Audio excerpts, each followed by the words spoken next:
Shalom and good morning everyone. Elohim బిడ్డలందరికీ, పరిశుద్ధులందరికీ ఉదయకాల శుభ వందనములు.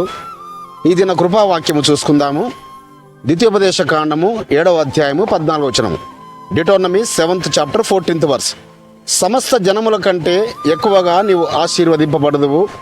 నీలో మగవానికే గాని ఆడుదానికే గాని గొడ్డుతనం ఉండదు, నీ పశువులలోనైనాను ఉండదు. పరలోకపు తండ్రి తన స్వాస్థ్యమైన ఇజ్రాయేలుకు ఒక గొప్ప శుభప్రదమైన వాగ్దానమును వారికి తెలియపరుస్తున్నాడు. వారు పాలు తేనెలు ప్రవహించే దేశమును స్వతంత్రించుకోవడానికి కొరకు యోర్దాను నది దగ్గర సిద్ధంగా ఉన్నారు. అప్పుడు వారితో చెబుతున్నాడు, మీరు ప్రవేశించే దేశంలో మీరు నా కుడికి కానీ ఎడమకి కానీ తొలగకుండా నేను నియమించిన ఆజ్ఞలన్నీ మీరు అనుసరిస్తూ మీరు వాటి వెనుక దాగిన కట్టడలన్నీ మీరు అనుసరించి నడిచినప్పుడు మీలో ఎవరికి పురుషునికి కానీ స్త్రీకి కానీ గొడ్డుతనం ఉండదు. ఈ రోజులలో చాలామంది సంతానం లేకుండా ఉంటున్నారు. పరిశుద్ధులారా, ఎందుకొరకు? ఆయన ఆజ్ఞలను మర్చిపోయారు, ఆయన విధులను కట్టడలను మర్చిపోయారు. అయితే ఇజ్రాయిల్లో ఆ విధంగా ఎన్నడూ లేకుండా ఆయన చూశాడు. కానీ కొన్ని మార్లు ఆలస్యమైనప్పుడు వృద్ధాప్యమందు నిండు వృద్ధాప్యమందు అబ్రహాము శారలకు ఇస్సాకు గారిని ఇచ్చాడు. అదేవిధంగా ఎలిజబెతమ్మ జకరియాలకు బాప్తిసం ఇచ్చి యోహాన్ని ఇచ్చాడు.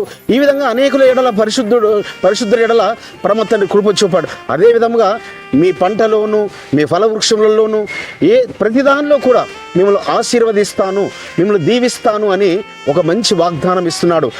నజరేయుడైన యెహోవా మెస్సియా రక్తంలో కడగబడిన ఎలోహిం బిడ్డలైన పరిశుద్ధులారా, మీరు కూడా విశ్వాసం ఉంచి ఆయన నియమించిన దాని నుంచి కుడికి కానీ ఎడమ కానీ తొలగకుండా ఆయన మార్గంలో నడుస్తున్నప్పుడు, ఆయన మార్గంలో మనము క్రమము తప్పకుండా నడుస్తున్నప్పుడు, ఆయన ఉపదేశానుసారము జీవించినప్పుడు మీ చుట్టూ ఉన్న వారి ఎడల మీ సంతానమును ఉన్నతమైన స్థానంలో నిలబెడతాడు.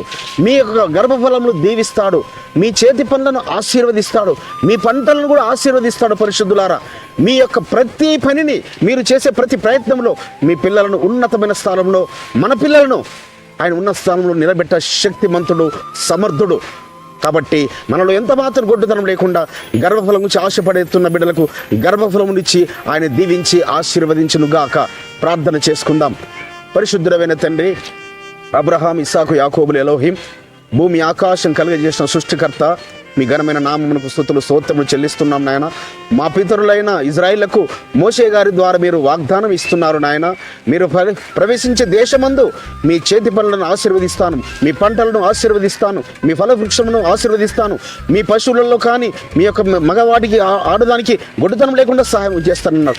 అట్టి కృప నీ పిల్లలమైన నీ యందు విశ్వాసం ఉంచి రక్తం చేత కడగబడిన నీ బిడ్డలు కూడా దేశం ఉన్నతం ఎక్కించి అయ్యా గర్భఫలమునిచ్చి ఆశీర్వదించుమని నజరేయుడైన యెహోవా మెస్సియా నామమున స్తుతించి ప్రార్థించి వేడుకుంటున్నాం పరమ తండ్రి, ఆమేన్.